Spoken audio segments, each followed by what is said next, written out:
defense aspirants, I am Swati Sheth, a 2 times recommended candidate for the NCC Special Entry as well as the JAG entry from Team Alpha Lead Academy. In today's video, I will be sharing with you how to fill a PIQ form, that is the Personal Information Questionnaire form. Now, as we all know, the Personal Information Questionnaire form plays a very important role during our SSP because most of the interview questions will be asked on the basis of what you fill in this form. That is why it is very important to know how and what to fill in this form.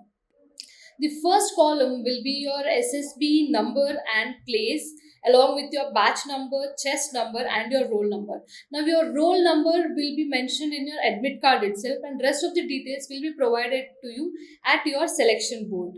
And serial number 2 is your name, which must be written in capital letters and it has to be same as mentioned in your matriculation certificate, that is your 10th standard marks card. Now serial number 3 is your father's name and serial number 4 is about your address. The first one is your place of maximum residence, the second one is your place of present residence and the third one is place of permanent residence. Now under the place of maximum residence, you mention the district where you have spent most of your life.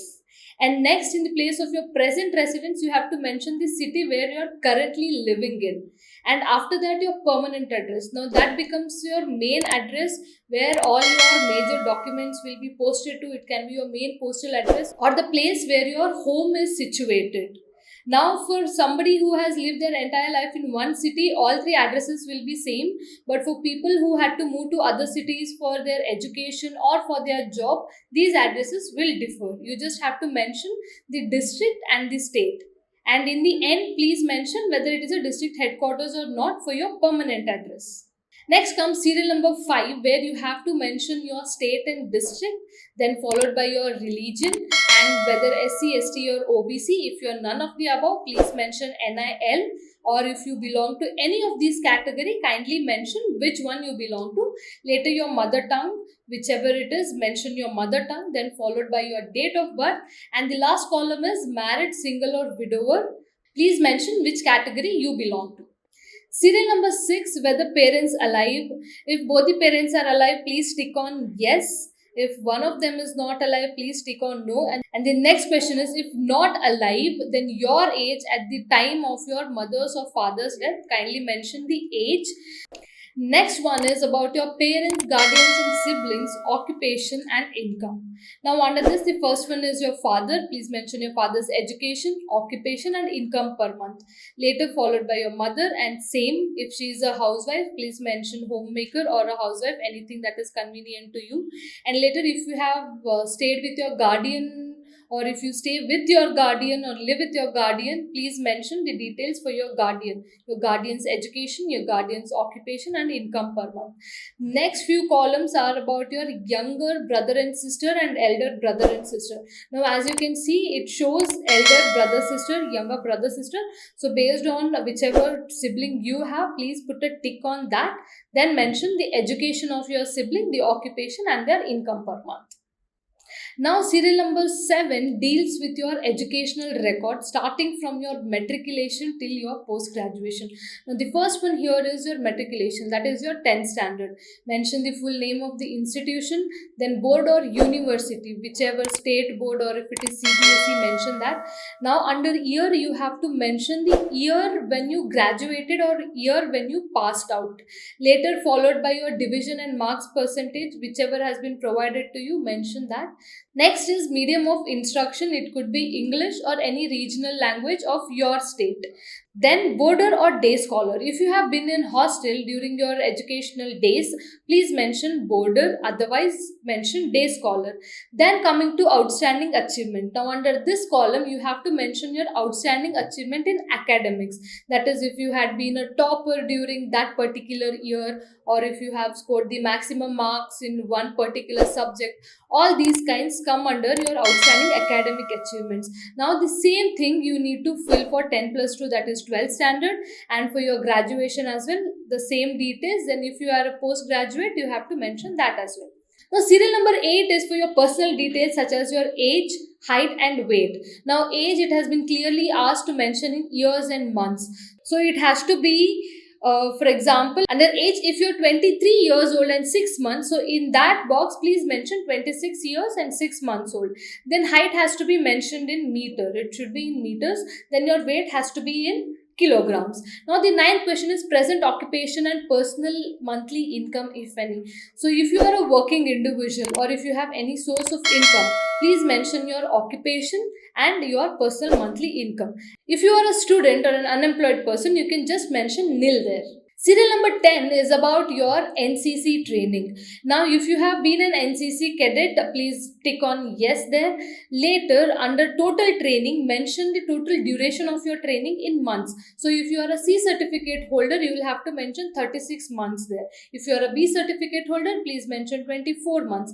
And if you are someone who also holds an A certificate as well as C certificate, first you mention your C certificate, that is 36 months, later about your A certificate, that is 12 months. Under division, if you are a male cadet, please mention senior division or junior division, and for females it is senior wing or junior wing.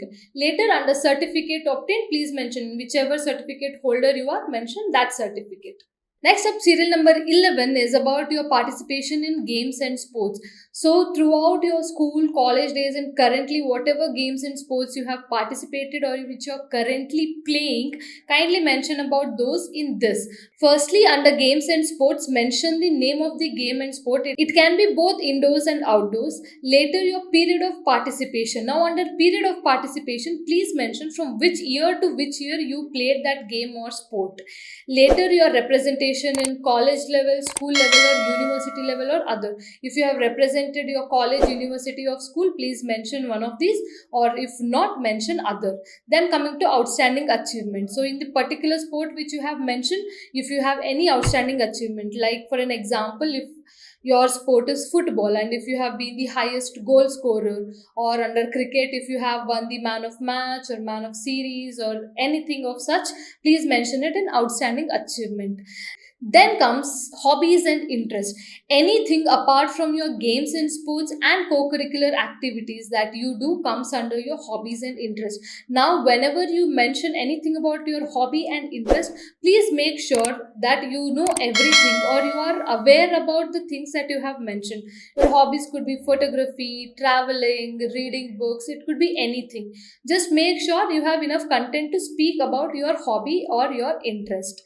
Later comes the extracurricular activities. Now, under this, anything that is not your academics or sports comes under extracurricular activities. It could be debate, then essays, allocation, pick and speech, drama, or any other thing comes under your co-curricular activities. So, again, the name of the activity, you please mention it, then duration of participation from which year to which year, and outstanding achievement. If you have got the first place, second place, third place, or if you have the overall achiever award and anything.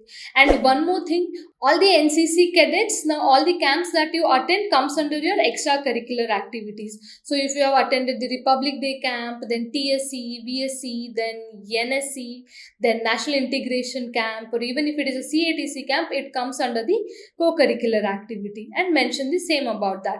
If you have got the best cadet in any of the camp, that becomes your outstanding achievement. Next one is the position of responsibilities held by you in NCC, Scouts and Guides, or during your school or college. Now, if you have been the class monitor or secretary or head girl, head boy, vice captain, sports captain, a prefect, everything comes here. And for NCC cadets, please mention the rank with which you passed out of your NCC. That becomes your position of responsibilities held. And along with this, if you have been the camp senior or anything, please mention it here. Now, coming to the last part of your PIQ. Serial number 12 speaks about your nature of commission and choice of service. Now, nature of commission, if you are applying for a short service commission, please mention short service commission. If you are applying for permanent commission, mention permanent commission. And if you are applying for both, or if you are eligible for both, you can write both. Then comes choice of service. Here you have to mention Army, Navy, or Air Force. And if you are eligible for all three forces, please mention all three. And if you are eligible for just one of these, you just have to mention the one which you are eligible for. Then number of chances availed for all three services. Now if you are someone who have given SSBs before, a repeater or anything as such, then please mention the number of chances you have availed to get into the all three forces. Later it is followed by details of your previous SSBs. Now if you are a fresher, the number of chances availed will become 0 and you don't have to fill anything for serial number 14 in the box provided. But if you are someone who have given SSBs before, then please mention the number of attempts you have availed and details about each of your SSB. That is, put the serial number, type of entry, it could be for Air Force, Navy, Army or NCC special entry, JAG entry, tech entry. So that becomes your type of entry. Mention the type of entry, then the SSB number and place, that is number of your board and which place you gave your SSB. Then date will be your date of reporting. Then your chest number and batch number. Please make sure you take a note of your chest numbers and batch numbers for all the SSBs that you have given so that you can mention it here. So defense aspirants, all these days any aspirant had to fill their PIQ form once they got screened in. As per the recent notifications, once you get shortlisted, while you are selecting your date for your SSB, that is when you will get a soft copy of the PIQ where you have to fill the PIQ in online form. And during your SSB, when you go to report, you have to take 3 copies of your filled PIQ and you need to submit this along with your documents. I hope this video was helpful for you and now you got to know how to fill a PIQ form. And defense aspirants, please be careful while filling your PIQ because as I have mentioned earlier, this becomes one of the most important documents which you submit during your SSB. All the best. Jai Hind.